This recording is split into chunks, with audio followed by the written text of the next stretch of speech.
Today we're going to be talking about volume of cones. A cone is a three-dimensional shape made up of a circular base, so that's the circle part on the bottom, and a curved surface. So a curved surface, think of that as like a label that goes around your ice cream cone.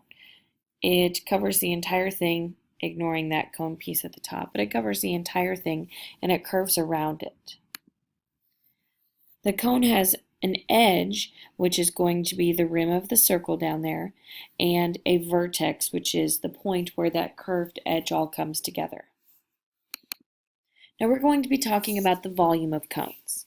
Now we've not talked about volume of cones before, but we have talked about volume of cylinders.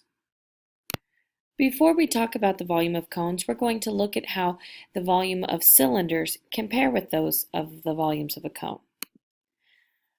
Taking a look at this demo I've got for you, here I've got a cone and a cylinder. They have the exact same height and the bases are the exact same as well. Now I want to figure out how many of these cones it's going to take to fill up the cylinder. Again, knowing that those bases are the same size and that the heights are the exact same. So here I'm filling up the cone with one thing of water, a full thing of water, and pouring it, minus the little blurbs I'm dropping right now, pouring it off to the side. So looking at that, and ignoring the ridiculous face that I'm making right now, how many more cones do you think it's going to take to fill up this cylinder completely? Let's check and see if you're correct. I'll fill the cone up another time.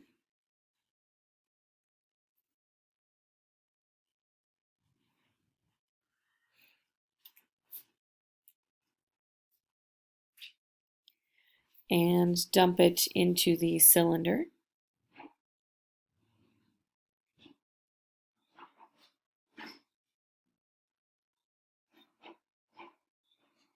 So there's 2 times. So it fills it more than twice. Let's see what a third filling of the cone will do.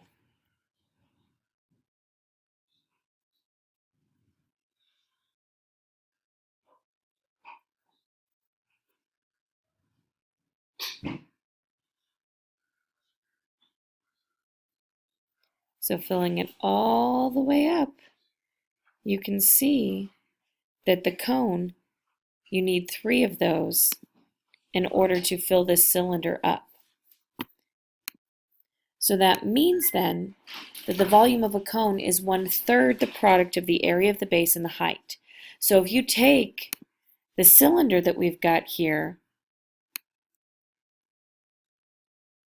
and put 1/3 of the water from the cylinder into a cone, that will fill a cone completely. So the volume is 1/3 the area of the base times the height.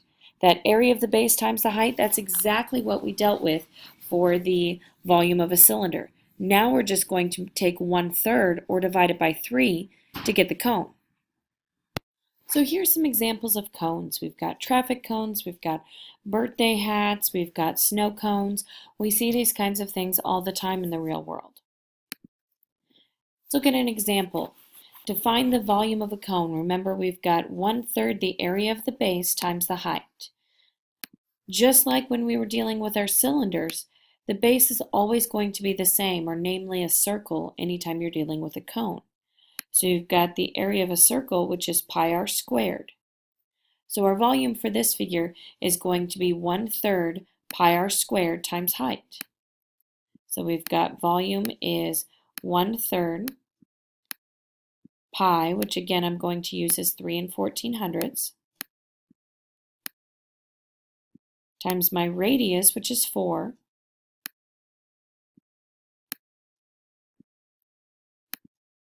times my height, or my distance from the circle all the way to that vertex, which is 9.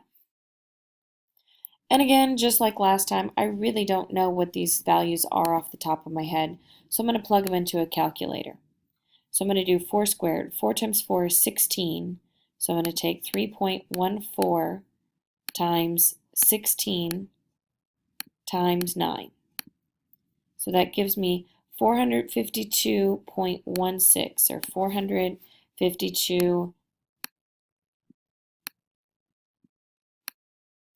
and 1600ths. I've still got that multiplication by 1/3.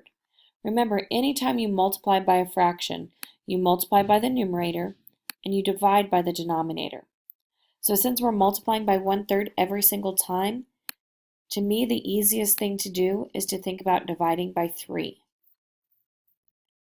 So I'm going to take my 452 and 1600ths, divide that by 3, and I get 150 and 7200ths.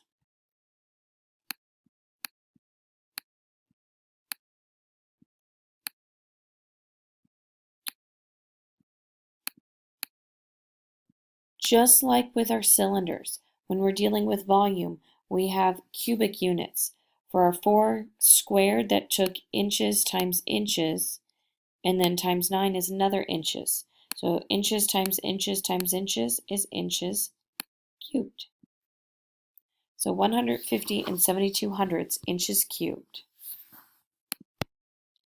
Let's take a look at this one. We're going to use our same volume formula and substitute in our values.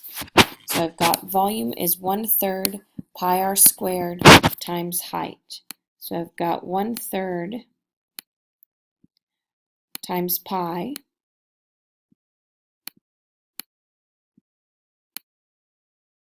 times my radius. Now my radius for this problem here, well, my diameter is 2, that's all the way across. My radius is going to be halfway across, so that's just going to be 1 there. So times 1 squared times my height, which is 6. Now this is a very, very easy problem to mess up on. Be very careful. 1 squared, 1 times 1 is still 1. 1 squared is not going to be 2. So I've got 3.14 times 1. Well, I'm not even going to type that in the calculator. I know pi times 1 is still pi. And then times 6. So that's 18 and 8400ths. So I've got 1/3 of 18 and 8400ths.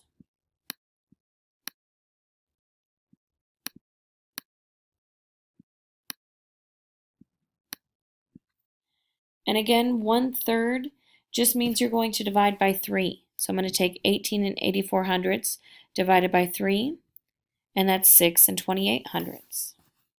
So my volume is 6 and 2800ths. My units, inches, inches, so inches cubed.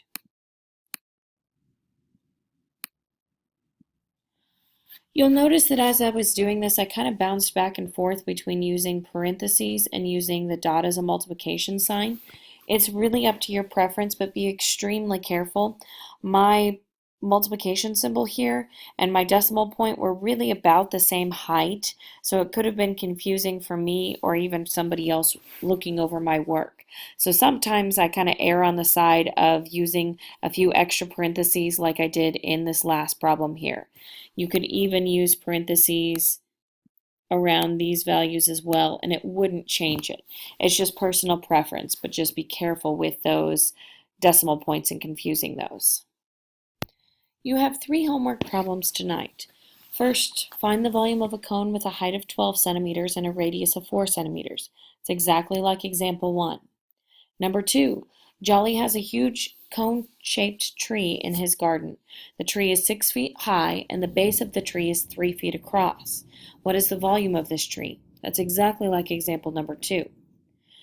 And then our third problem here. Suppose that for the same amount of money you can buy a drink in a cone-shaped cup with a radius of 4 centimeters and a height of 15 centimeters, or in a cylinder-shaped cup with a radius of 3 centimeters and a height of 10 centimeters. Assuming both cups are filled to the top, which one is the better buy? So for that one, you're going to have to go back and think about the volume of a cylinder, which is pi r squared h, and think about the volume of a cone, which is 1/3 pi r squared h, and see which one of those is going to give you more for the same amount of money. do your best, show your work, and I'll see you tomorrow.